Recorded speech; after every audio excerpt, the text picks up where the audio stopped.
Okay, good evening everyone. Creso, welcome. So my name is Neil Pickles. I'm Associate Dean for Academic Development at the University. Our Vice-Chancellor Maria here as well, so I'm slightly nervous doing the introduction in front of Maria. But it's lovely to see everyone here, particularly to see so many students here as well.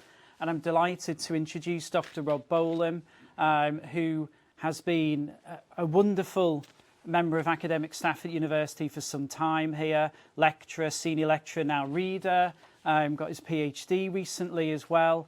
And what he's here to do is talk, as you can see the title here, of aircraft electrical propulsion, humanity's journey towards net zero.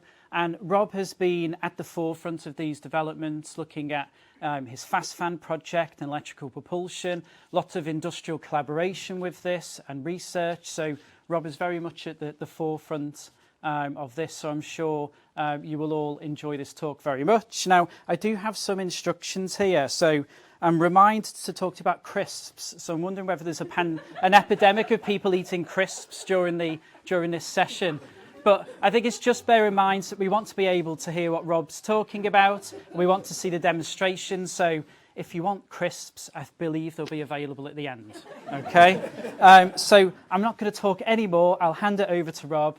Good luck. Thank you very much, Neil. That's great. And if you do have any crisps, you've got to share them.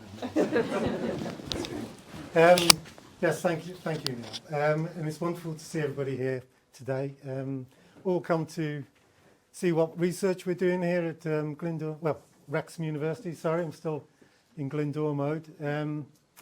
Yes, and today we're going to talk about what we've been doing in the engineering department. We have lots of other departments or areas of study. And we've been very busy working, as you can see with these components here, developing equipment and new methods for propulsion for aircraft, electrical propulsion. So that's me, so you know that. So net zero aviation, what we've been doing is aiming our research towards a better future, really. It's really research about posterity, it's about future generations. And we're trying to develop things here at Wrexham University. Sorry for that. Let's get a little pound box, put a pound in the box every time I say Glyndŵr. And yeah, we're trying to develop our research so it follows what the what civilization wants, what people want, what the governments are asking us to do, and where the funding is as well, actually. So that's what we're aiming at. And in 2019, to give you an idea about aviation, the impact of aviation was that 3.5% of all global greenhouse gases were actually produced by aircraft. And in actual fact, if we continue at this rate, it would be about almost 10%, 9.5 I think it says up there, 9.5% of the global greenhouse gases. And these have impacts, these gases. The impacts are, as you all know, the warming of the climate.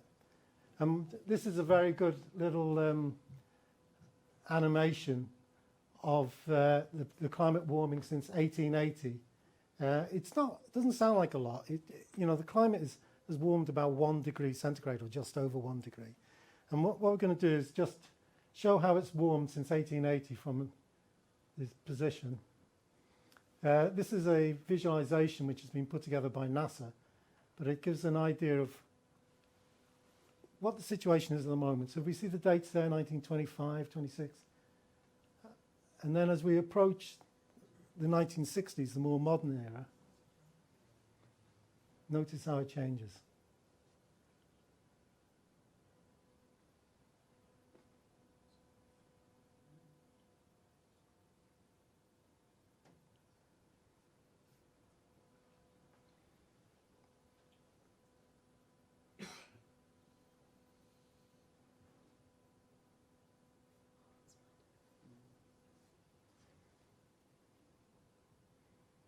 So this is the kind of 3D visualization of global warming, and how the top part from 1980 onwards, how in actual fact we've started to really go more exponential in the global warming. And it has impacts on our society. It impacts some countries existential nature of the actual country that they can actually survive. And some of the impacts are negative, but some could bring slightly positive impacts. But all in all, it's perceived that global warming is a threat to humankind. And the idea being that that global warming is actually going to take place. It's warmed up by about 1 degree centigrade since the 1880s, and it's scheduled to be over 1.5 by 2050. So what's causing that? And this has been defined. It's quite an interesting thing, what causes global warming, because I still have my doubts about whether it's just as straightforward as it's perceived. This is the what's called the Keeling curve, and this is one of the underlying curves for predicting what has caused global warming, and it relates CO2 over the years. In actual fact, both this curve and the previous animation were provided to me by a good colleague of mine who's in the audience called Dr. David Sprake, he does renewable environmental engineering for us here at the university. And what this curve is showing us is it's showing us that the CO2 rise in the atmosphere over the past 2,000 years there. But in actual fact, the part which is the curve starts at is after about 1750, which coincides with the start of what we'd call the Industrial Revolution.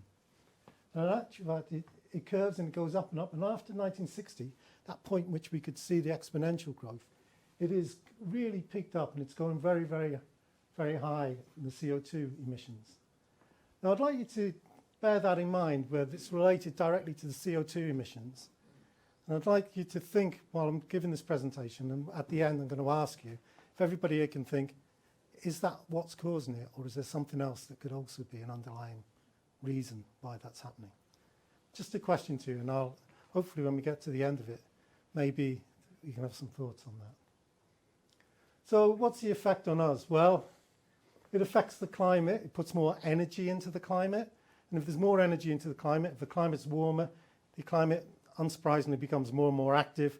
So you get stronger winds, bigger oceans, more waves in the oceans. We have storms. We have hotter climates. And here in Wales, we've already seen that with the Aberystwyth storm on the 3rd of January 2014, very, very powerful storm. In actual fact, I know there are people in this audience at the moment who witnessed that firsthand, who were staying, Jack's nodding there, and also other people who've studied at Aberystwyth University. Lots of students live on the front there, and they would have witnessed that storm firsthand.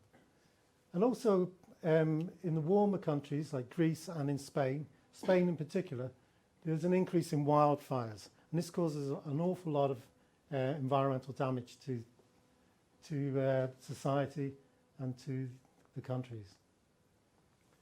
So it's not surprising that governments have got behind this, and the UN, which is 196 countries, have got together and they've made a legally binding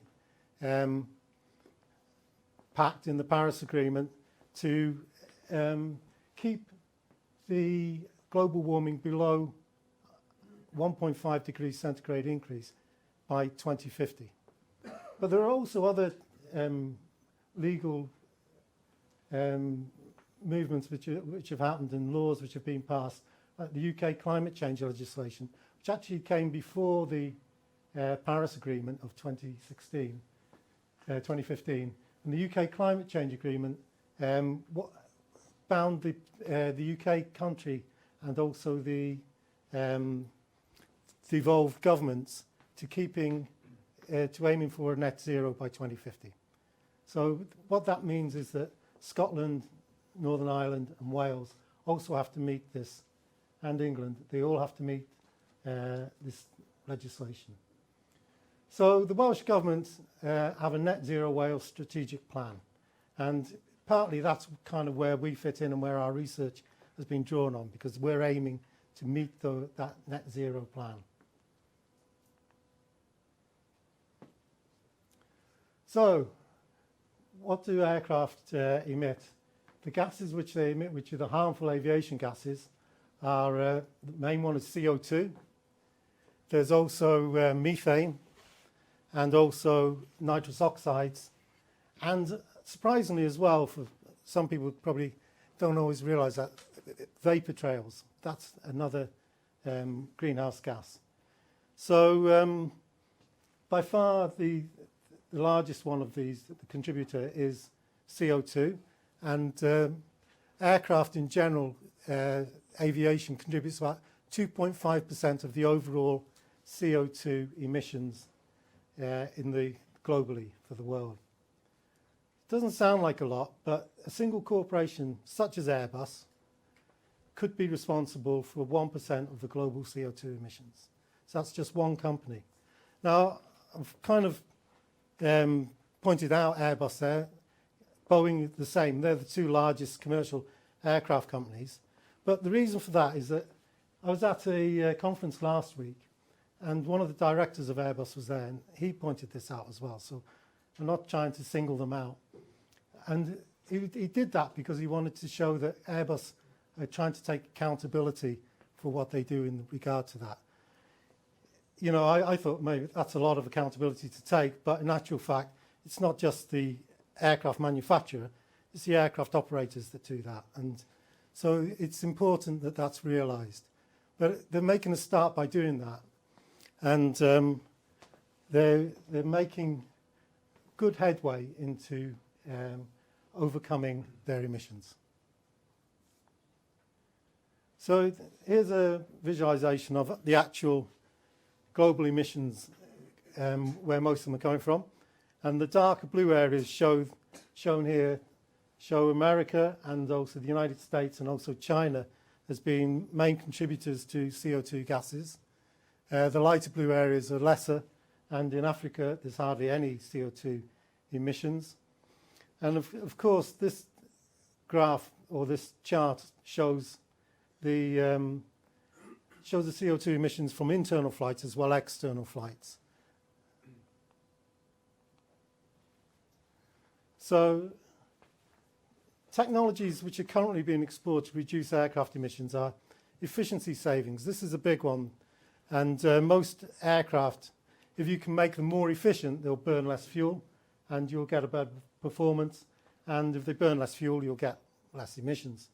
So a lot of work is being done to try and make what we existingly have, try and improve that so that we can reduce that. And a good example of this is Rolls-Royce, who are designing an UltraFan, which is an incredibly large fan that goes on a jet engine. It's the largest fan in the world for a jet engine, over 14-foot diameter. And it rotates very, very slowly for a jet engine. And this is quite a novel concept. It's run by a gearbox, and it will give efficiency savings of about 20% on current aircraft jet engines. But you get physical problems arriving then, because the aircraft that it goes on has to be able to have the ground clearance, the actual fans to be able to be installed. So all these things have little knock-on effects. Lightweighting of structures is another one, and just down the road here, Airbus are working on the wing of the future. And one of the big things of this wing is it's also going to be light in weight through the production methods of making it out of composites. So they're investigating new production methods and lightweighting the structures. If an aircraft is lighter in weight, it needs less fuel to push it through the air. And another area here is sustainable aviation fuels. And this is seen very favourably by airlines. In actual fact, Virgin Atlantic last week flew across did the first 100% sustainable aviation fuel flight from London Heathrow over to Kennedy Airport. And they managed to do this complete flight with 100% sustainable aviation fuel. Another area that's been looked at, explored, is hydrogen. And with hydrogen, that's either can be burnt in the jet engines, just like a fuel would be. You have to change the igniters and combustors and injectors. Or you can use it and use it in a fuel cell, which is a much more efficient way to use hydrogen. And in that way, it can give you an electrical current, and you can drive electrical propulsion from that method. So hydrogen, another area is hybrid electric with internal combustion engines or batteries, and pure electric with batteries. Now those three areas are the three areas here at Wrexham that we mainly look at with regard to how we can use electrical propulsion for aircraft. Because these allow you to generate electrical currents to drive electrical propulsion. So really that's what we've been working on, and that set the scene for why we've been working on electrical propulsion. And the electrical propulsion goes quite a long way back, actually. It might be quite surprising that it's over 140 years since the first aircraft was propelled electrically. And that aircraft was in actual fact an airship. It was called an aerostat. And it was French by the Tissander brothers. And they flew this dirigible balloon around Paris and that area as part of an experiment. One of the interesting things to note about this was that they used a production electric motor for it that was made by Siemens motors, electric motors. And this is back in the 1880s. So that was the very, very first recorded electric flight of an aircraft. It was a long time till the next flight of an electrical aircraft, but the most memorable flight was one which somebody actually flew an electric aircraft. They got in it and flew it. And this took place in Austria in 1973. And this aircraft here, the Militki, is a very nice looking aircraft. It was designed by a glider designer. It was a type of glider aircraft, and it flew for a very short duration, but it was the first manned aircraft flight. There have been other notable electrical aircraft. This one particularly, which is an unmanned aircraft, which is designed to fly at extremely high altitudes of 100,000 feet and work like a satellite system, a local satellite system. This is the Helios aircraft. This was flew from photoelectric cells, so along the wing was larger than any commercial aircraft or military aircraft in existence at the time. This aircraft had photoelectric cells across the whole wing, and as you can see, the wing bent a lot during flight, but it was made of composites and it was a great design. And more recently, Rolls-Royce have been involved in a project called the Spirit aircraft, or the Spirit of Innovation. And this was an aircraft which became the world's fastest aircraft. And it recently flew in 2021 and got a top speed of 345 miles per hour. So at the moment, electrically, that's the fastest an aircraft has ever flown. And one of the areas we were looking at when we did our research here was how can we make an aircraft fly fast using electrical propulsion? And that's really what this is about. When we say fast, twice that speed is what we're trying to think about. So the main categories of aircraft and electrical propulsion, I know from speaking just earlier, there are quite a few members here in the audience who have already worked in this area and have some experience in these type of aircraft. So the main categories that electrical propulsion are applicable to are uncrewed aircraft, and you see those mainly like small drones, quadcopters, fixed-wing uncrewed aircraft, model aircraft, and then we have electric-powered light aircraft. So aircraft which typically fly for about 40 minutes or an hour, and they can be used to train people in flying around. So they're flight training, very useful way to use an aircraft. The Pipistrel Velis is an aircraft of that type. And then some more exciting aircraft, really. The Lilium Jet, which is a German aircraft, has a whole series of small electric jets, like fans, along the leading edge of the wings and the tailplanes. That generates lift using it. Now, when you have lots and lots of fans arranged like that, That's called distributed thrust. And if they're arranged at the trailing edge of a wing, they can ingest all the turbulent air, and it makes the wing very, very efficient. So this is a very interesting aircraft to look at, and also it's a very efficient aircraft, considering it can do vertical takeoff. Then there's regional air mobility. Regional aircraft are generally aircraft which can take 12, 20 people, passengers, on routes locally. Now, a company that's working on that, one of the most successful companies that's working on regional air is called Zero Avia, and they're based in down by Bedford, and they are working on designing small regional aircraft. They've had some success and have flown some aircraft, and their aircraft they're good, they're working well, and they're based basically on different types of fuel types like hydrogen and using hydrogen fuel cells. And then there are future aircraft, which none are flying at the moment, which are the plans of aircraft manufacturers like Airbus and Boeing, which are large commercial passenger aircraft. Blended wing body concepts. Blended wing bodies, when the fuselage and the wings are blended together to get less drag and more lift. And in that way, you can achieve 30 to 40% savings to a what you call a traditional tube and wing aircraft. And if you can do that, you can fly further, and you can also incorporate distributed thrust on those aircraft. So they're a very good type of concept.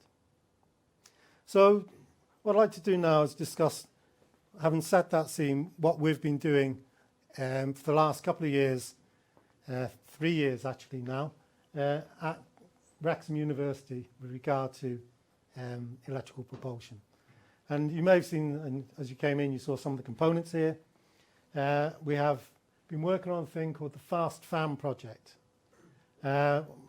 It's a project which really happened throughout the COVID period. It was mostly done as Neil was our associate dean at the time when this happened, and it was, if anything, it's been designed by Teams meetings, this has. So it was quite an undertaking at the time. Yes, what we did was we come up with some concepts for how can we make an electrical aircraft fly quickly. Because really, when it comes to a form of transport, aircraft are really only beneficial because they're a very quick form of transport. And to fly quickly in an aircraft, and I know there are some real experts here who would probably like to pitch in a bit later in the question time. One of our visiting professors who's a pilot will be very, his ears will prick up now, I think. So to fly quickly as an aircraft, it's very important to fly high. If you fly high, the density of the air is less and the drag is less, and you can fly more quickly. And this was, this isn't the concept I've come up with. This is the concept which formed the jet engine. The jet engine was based on that. And when I say fly high, we're talking about flying at the top of the tropopause, which is about 30 to 35,000 feet, or even above there into the stratosphere, which is typically above 36,000 feet. And that's why when you go flying on an aircraft, a jet aircraft, you'll be flying somewhere between 33 and 42,000 feet for the most of the time, depending on the aircraft and what stage you're flying at. So we wanted to look at that. We knew that it's important to have an open intake with no structure here with bearings on it. We also knew that it had to be light in weight and be able to put a lot of power into the air, because jet engines put an awful lot of power into the air, but they do this by pouring fuel in, pressurizing air to a high density, and then burning the fuel and expanding the fuel through a turbine and out of a nozzle. So what we needed to do was design an energizer unit that could do this. And the best way we thought of doing that was to have it rim driven. And this here you can see is a section through this actual motor here, where we drive the rim of the fan. We drive this rim. And this, what is seen here as white gubbins really, That's the electrical circuitry of the motor which drives the rim. And there's a gap between the two called the air gap. And typically on an electric motor, that's a very, very thin air gap. It's usually 1 millimetre or less. And we knew this would be a very difficult thing to achieve for something which would be loaded and it's likely to try and structurally flex. And what I mean by that is the fan blades. Fan blades typically want to move, they want to stretch, they want to extend under centrifugal forces, under the aerodynamic forces of thrust, they want to bend, and they also, under the inertial forces, they want to shear. So they've got everything going on there. And if you have a fan which is driven at the hub, all those loads are on the fan at the root. They're all carried at the root, at the hub of the fan. And we thought, well, you know, the best way to do this is to drive it from the rim, because driving it from the rim would help us to alleviate loads and also make more air go through a smaller frontal area. So that's what we were really after. So we decided to call that a rim-driven fan. The name, you'll hear rim-driven fan spoken a lot of these days, but the actual term rim-driven fan came from Wrexham University. We were the first to call anything a rim-driven fan. This is the rim-driven fan technology, and it's arranged so that we drive from the rim. And I'll go into a little bit more detail about how that's done. But typically, this is what we're looking at. If you look at an ancient water wheel, the forces at the rim, you need less force because of the leverage at a rim of a fan or of a device than what you do if you're trying to turn it from the centre. So if you've got a heavy wheel and you try to turn it from the centre, you have to put, it feels like you're putting a lot of force. What you're actually doing is, you are putting a lot of force, but you're trying to generate a torque. And the torque is that force times the distance from where it's rotating. And if you're doing it right at where it rotates, the pivot where it rotates, you have to apply a lot of force to get the same torque. Or the alternative is to apply a little force at the rim when you've got a big lever arm.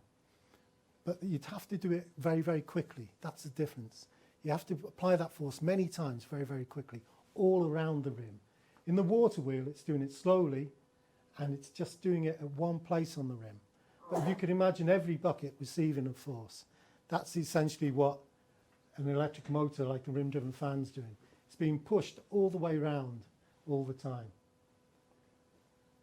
So that's how we looked at the water wheel. Now, this is good for driving a motor, but it's not a good way to generate electricity. So a motor running the other way around is an electrical generator. So a good electrical generator is what we have now, wind turbines. So they drive, the turbines drive the motor and the motor's in the centre. That's good because the leverage is working in the right direction then. Another aspect we looked at was we thought, well, in order to get the fan and the right forces, maximum force we could get in this gap, and remember that gap's big for an electric motor, it's really, well, it's quite a magnitude bigger than what you would get on an electric motor, that gap. But we wanted to make sure that gap had enough flux in it to make the motor effective. But we also wanted to make sure that the motors weren't too powerful. That's really, really important. And it took us a while to realise that if the motor's too powerful, it's going to be too heavy and we're going to be taking too much current. We had to make it just powerful enough to do exactly what we wanted it to do. And it took a while to work out the equations and to come up with a formula to be able to achieve that. So what we needed to do is make sure we got a lot of magnetism into that gap. So we looked around and we noticed that in particle accelerators, such as the lenses that they use in particle accelerators like in the Cornell electron storage ring or in CERN, they use a pattern called the Halbach array of magnets. And we decided to put a Halbach array of magnets, which essentially is an arrangement of the north and south poles of a magnet, in such an arrangement that they throw the magnetism out one side of the rotor. In our case, the rotor has the magnets on it, and not the other side. Now, the benefit of that is that traditionally the way that that's achieved is by putting a lot of steel in a rotor, and the rotor, that steel acts like a mirror and reflects the magnetism in the direction of the gap. And what we did was we decided to take the steel out to make it lighter and just put the magnets in, and put really powerful magnets, which are rare earth magnets, neodymium iron cobalt magnets, and manufacture them and put them onto the rim of the rotor. Here's the rim of a rotor here. Put them onto the rim of the rotor all the way round in a Halbach array pattern, and totally uninterrupted. And that way we would get a sinusoidal magnetic pattern all the way around the rim. And that was an excellent way of getting the magnetism there. And when we put that into our finite element models for designing the motors, we found that we could achieve that maximum torque we wanted to achieve and not exceed it, and make the rotors very, very light indeed. So that's what we did. One other thing which enables the electrical propulsion to happen is the great advances that's happened with lithium-ion batteries, and that has come around through the use of mobile telephones and the commercial opportunities there to develop lithium-ion batteries. That's enabled the electrical propulsion, or pure electrical propulsion, to actually be possible. So it's important to note that, you know, if we were trying to do this with alkaline batteries or lead-acid batteries, it'd be impossible to make an aircraft fly. But now it is possible. And the thing that they have, batteries, and a really important plot that we've looked at throughout and for electrical propulsion, it's a thing called a Ragone plot. And a Ragone plot is basically plots the power density of any device against its energy density, and gives you an idea of how much power a device can give and how much energy it can give. Now, that may not sound very important, but plotting one against the other does give you an idea of the performance, electrical performance of these devices. And batteries are typically energy density strong, but not power density strong. And capacitors are the opposite way round. So we tend to want to make our systems for our aircraft electrical propulsion for unmanned aircraft a combination of these two things, capacitors and batteries, so that we can get to where the ultimate goal is, to be where in the top right hand corner of such a chart where typically internal combustion engines are. So what are the advantages of having a rim driven fan? Typically an increase in thrust per frontal area, and that's what we're going for. If we get more thrust per frontal area, we can fly faster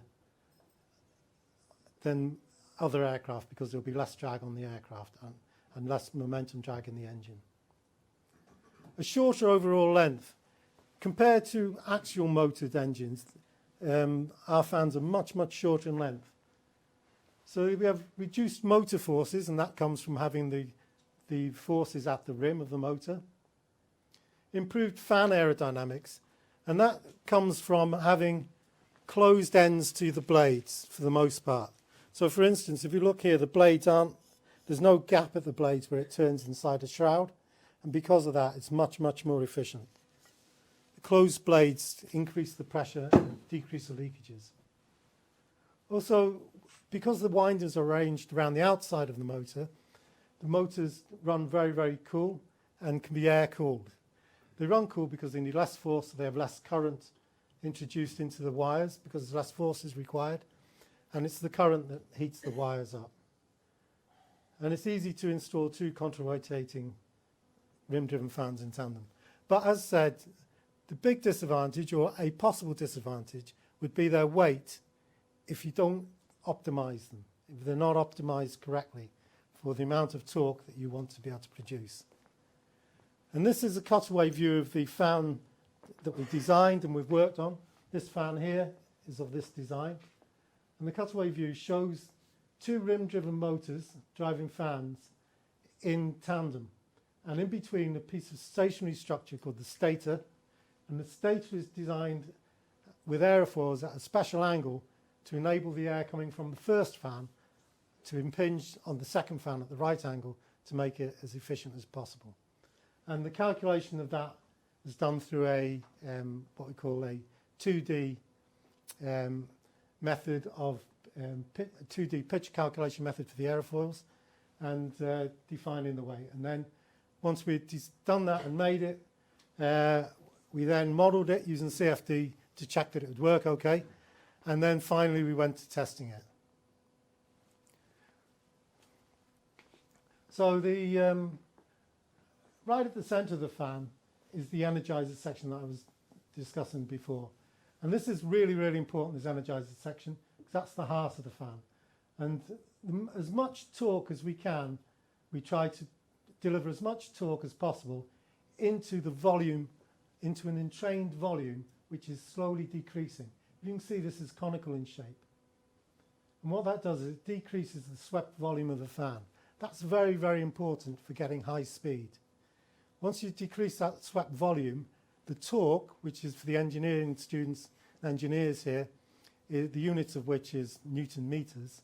If you divide that by the volume, meters cubed, you'll get pressure, newtons per meter squared. And that's what we were designing for. So we designed that central conical part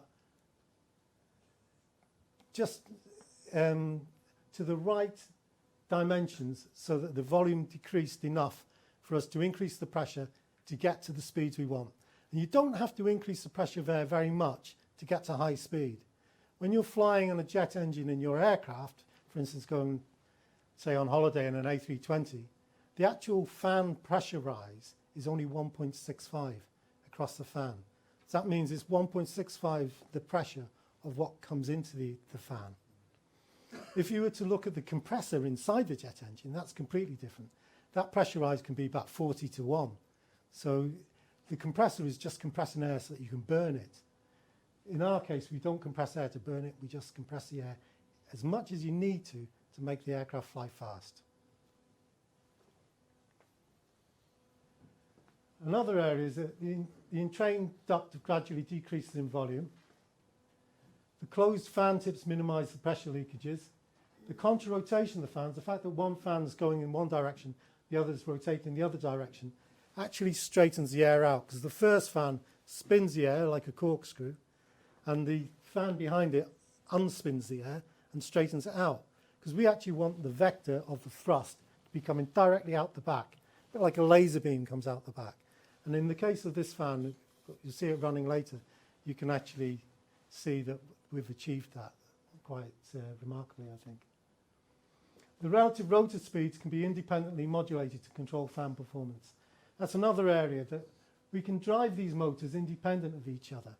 In a jet engine, typically they're all on the same shaft, so all the rotors have to rotate at the same speed, or you have to introduce another rotor, usually inside that rotor, concentrically.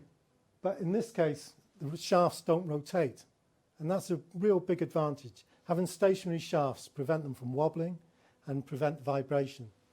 And so if we can contra-rotate them, and if we can independently change the speeds, then what that means is that we can change those speeds and not have to change the central guide vane angles.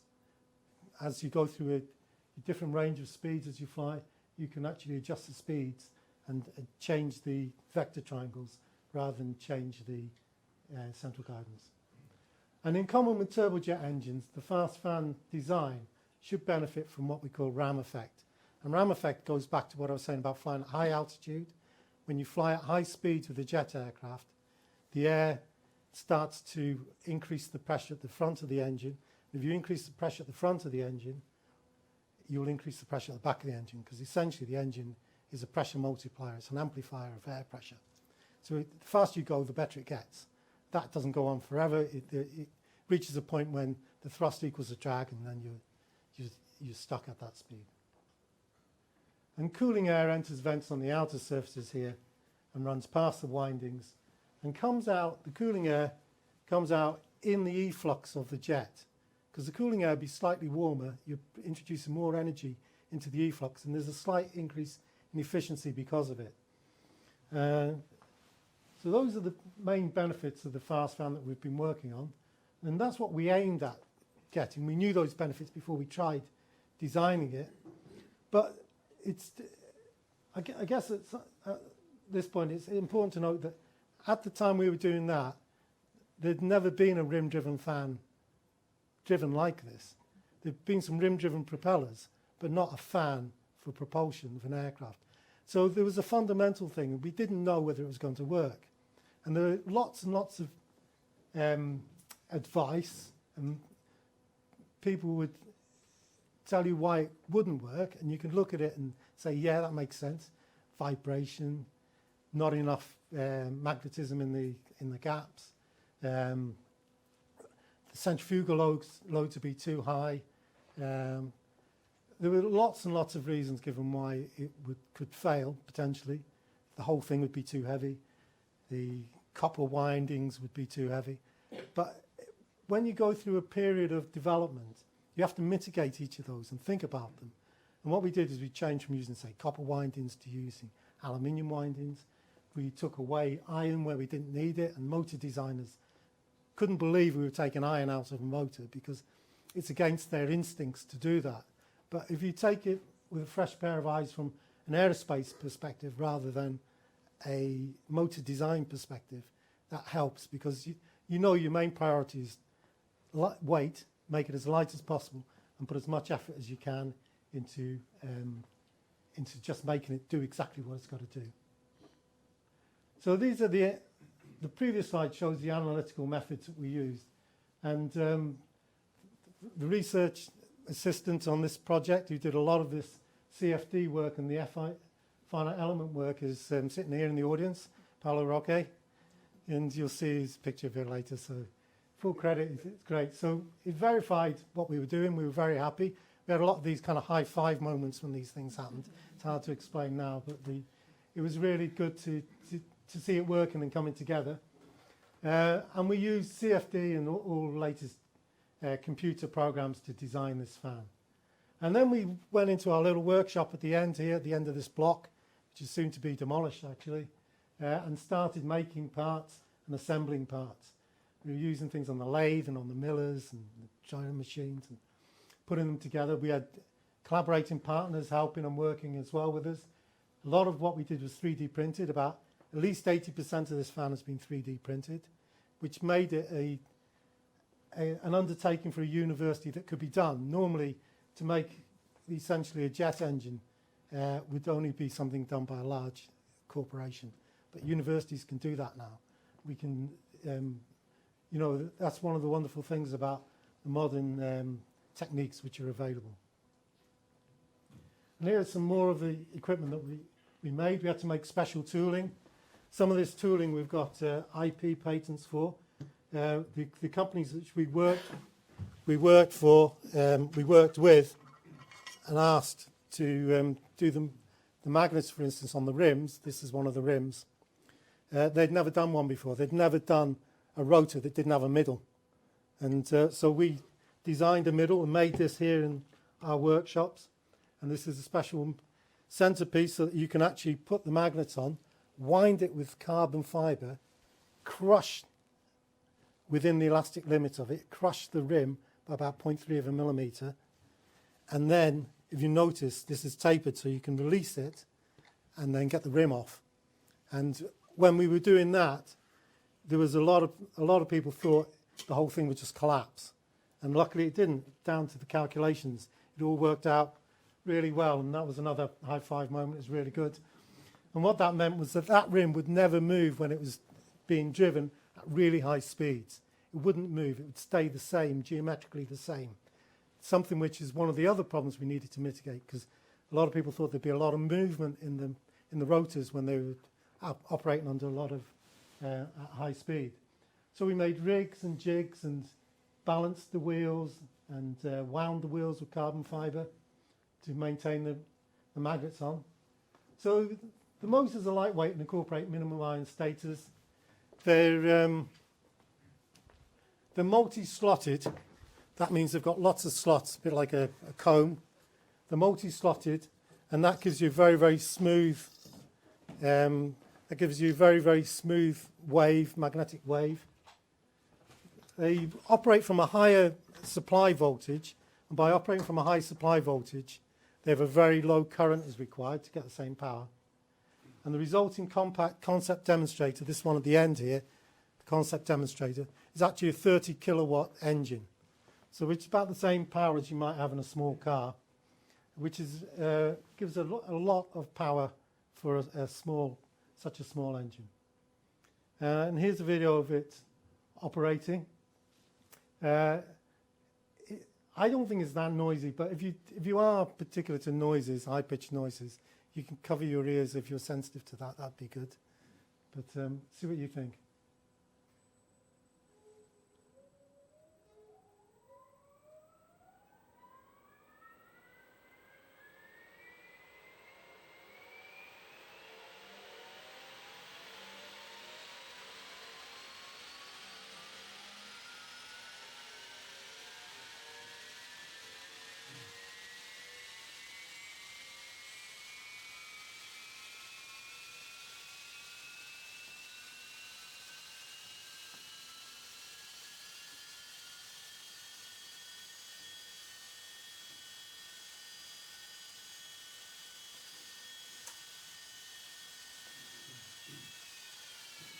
Okay, that's a short demonstration run of the motor.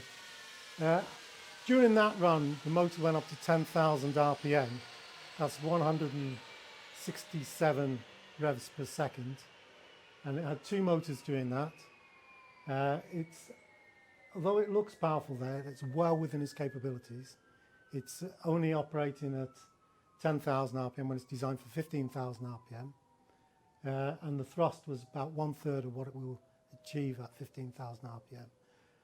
The airspeed coming out the back of just it running at, essentially was partly a tick over for it, was 165 miles an hour. In actual fact, we need to get a new meter because it won't register any faster than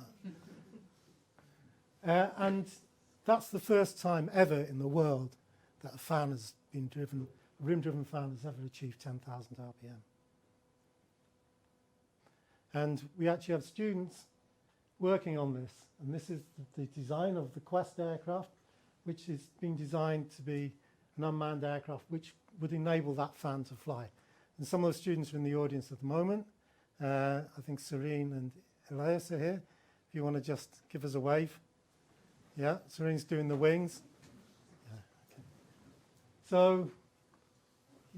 So that's being built at the moment here.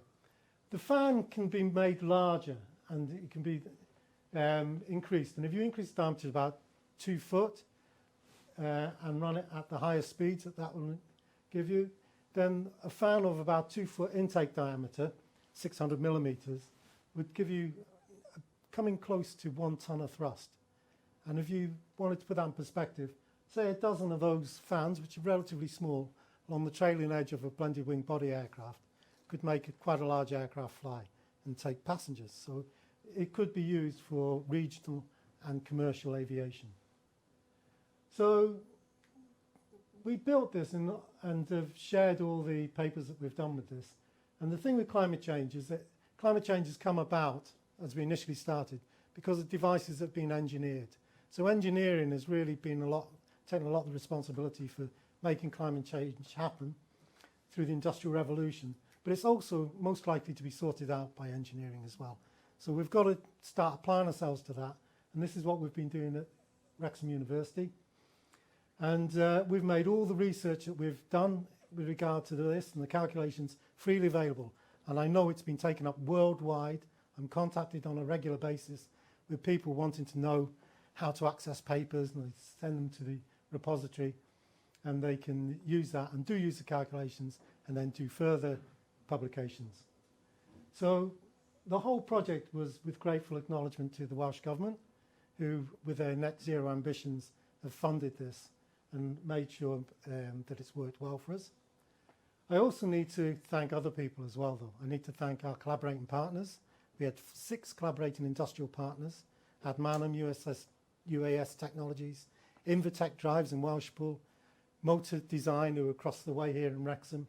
We also had Drone Flight up in Cumbria, and Who else did we have on the project? Giola down in Surrey, yeah, Giola fans. So that's great, yeah. So I'd like to thank them, but also I'd like to thank the staff here at the university, because the staff here at the university supported this with regard to running the project, getting the project underway, and also doing the finances through the project as we went through it. And there were lots of ups and downs. So how does this work with you guys? So where do you fit in? Research opportunities. There are lots of research opportunities in aircraft electrical propulsion.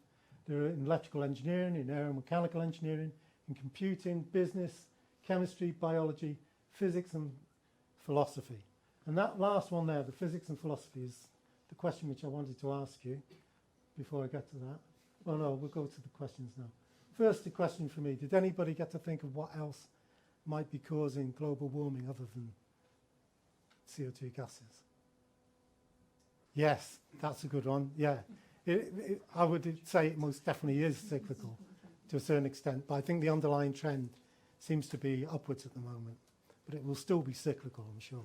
Before we get into the question session, we'll do that, and you're dead right, that is another area. One other thank you I'd forgotten to say is to the research department for setting this up. That's really good. Thank you for all your hard work. And for Neil for introducing this, and I think you're going to introduce the questions as well, aren't you? Okay, thanks. Thank you, Will. You're welcome. Round of applause for that.